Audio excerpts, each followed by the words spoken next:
Pleased to be joined by head coach of the South Plains College Texans, Coach Steve Green. Coach, we were talking just a minute ago, you got a win over New Mexico Junior College on Monday night. I thought it was a very important win simply for the fact stay on the right side of 500 and knock a team off that's undefeated. It doesn't look good on the stat sheet, but at this point, a win is a win, and you take them any way you can get them. Yeah, it's almost, with us, it's almost like first team to 60 wins this year, and it's a different style of basketball than what we've previously either been known for or at least attempted to play. But I'm somewhat proud of the guys. I mean, they've kind of hung in there. I know they're frustrated on the offensive end, as we all are, but it hasn't seemed to diminish their effort on the other end. And that's exactly my next thought was defensively, other than maybe that road trip to Clarendon, and Clarendon has been putting up a pretty massive amount of points. Defensively, you've done a good job of holding teams in places where you can win basketball games. Yeah, I'm looking at the stat board, and teams are shooting, in the high 30s against us. Now, we've put up some stinkers ourselves. We're shooting right around that percentage as well, but. I don't know. I keep going back and saying, we're having good practices. The guys are, they're competing and what have you, and you just kind of hope at some point that you kind of pull yourself out of this on the offensive end. We're trying to make some changes, maybe put personnel in different spots and things of that sort. But we'll figure it out. I hope, or at least everybody tells me you will. So the league is. It's a little upside down this year. I mean, teams that have traditionally not been, at the top or are currently sitting at the top. But there's a lot of games left to be played. That's exactly my thought when I was looking over the standings after the game Monday night. Is one, there's a lot of parity right now, but two, there's a lot of games left between now and then. And when you start talking about a lot of teams that are 2-2, 3-2. Even teams that are 3-1, there's just a lot of moves to be made yet here before we get to Region 5. Well, it used to be, I would say, you cannot lose to Clarendon if you want to be a factor in what goes on. But I think we lost to Clarendon. We won a national championship one year too. So, I don't know, or I know we lost it there last year, and we're in the semifinals of the national tournament. So. They appear at this point to be, the team that's playing, with most confidence. They can get up and down the floor and score. I mean, Isaac has done just an incredible job, up there. And but we've lost to New Mexico Military. That is the game that could come back to haunt us. We lost here, we lost here at home to them. So, now you have to go win a couple of games on the road that.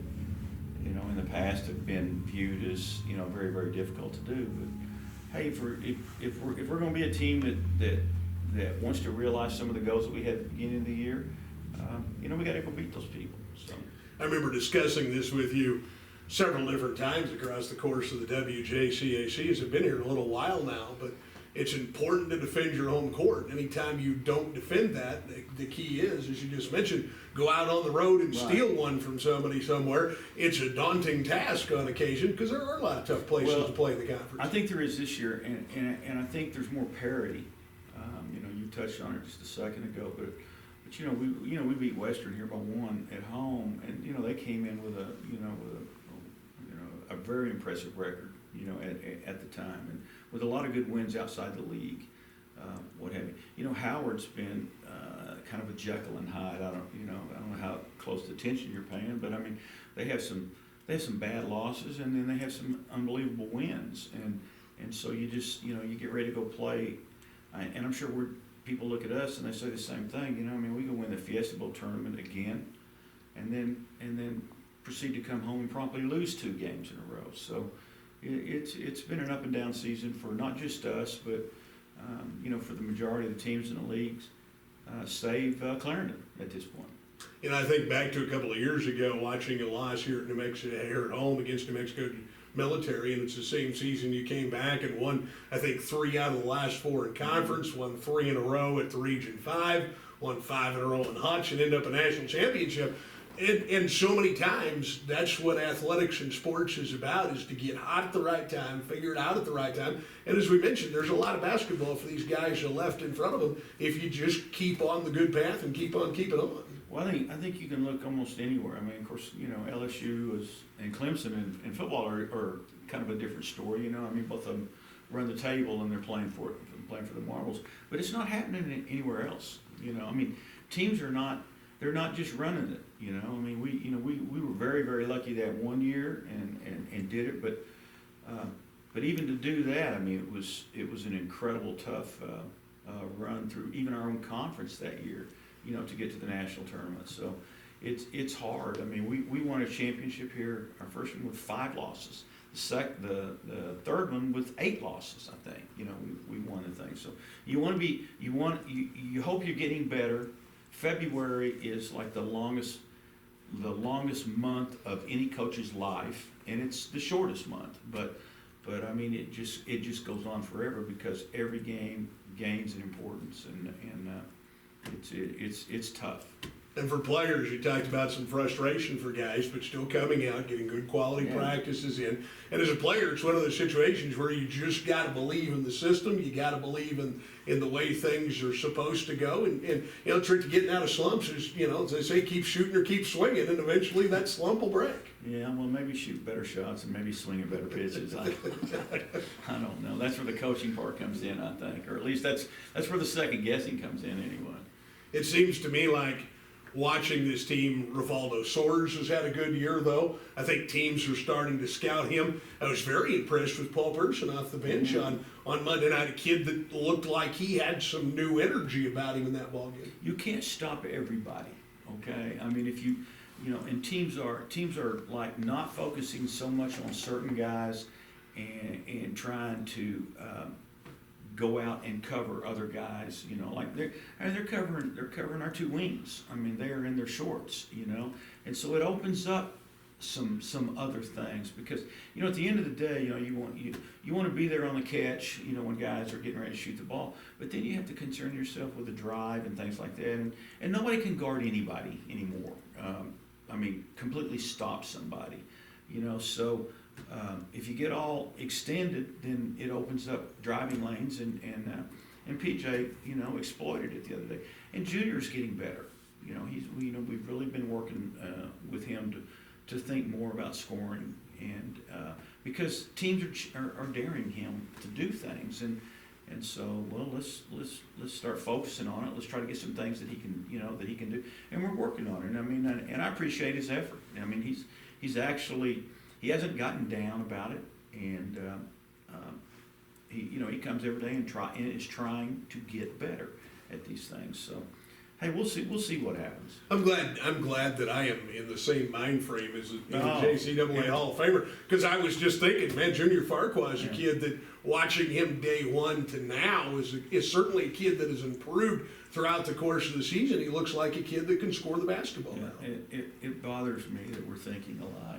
So I'm pretty proud that I am. Hey, Coach. we may scratch everything that's been said to this point. Okay, we can just stop the tape down, throw the whole thing out the window. No, he has. I mean, I mean, they're giving him shots, and so he's going to have to knock them down.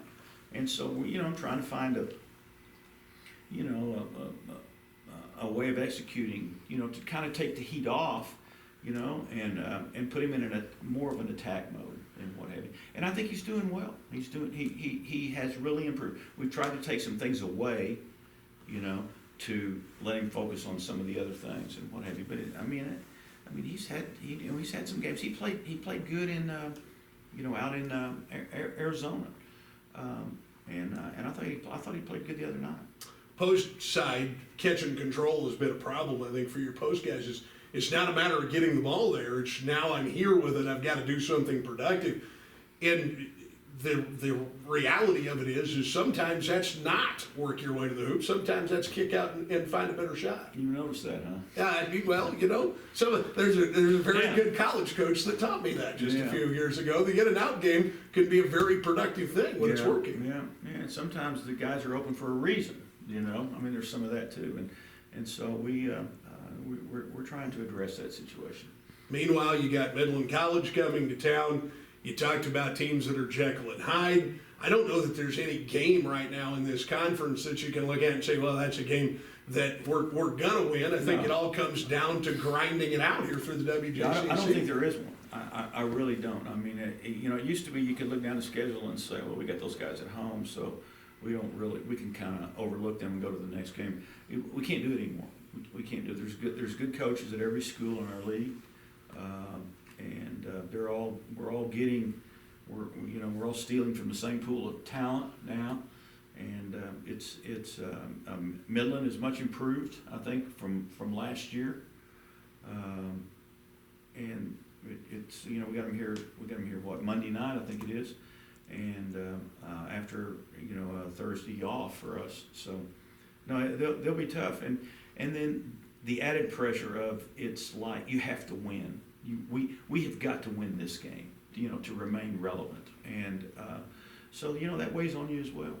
Coach, seems out of time for this one. Final thoughts for us before we get Midland College in here on Monday. And unfortunately, I guess the bad news is there's a lot of road games down the backside of this thing, just the way the scheduling worked out. Somebody told me 7 of our last 8 are on the road or something, and that has something to do with the fact that, Howard had to flip the deal because somebody didn't pay the electric bill, or something. What are you gonna do? Yeah, and so we're dealing with that. But hey, you got to play all the games anyway. So I mean, you can choose to make a big deal out of it, or just say, well, it's on the schedule. Let's go play and see what happens.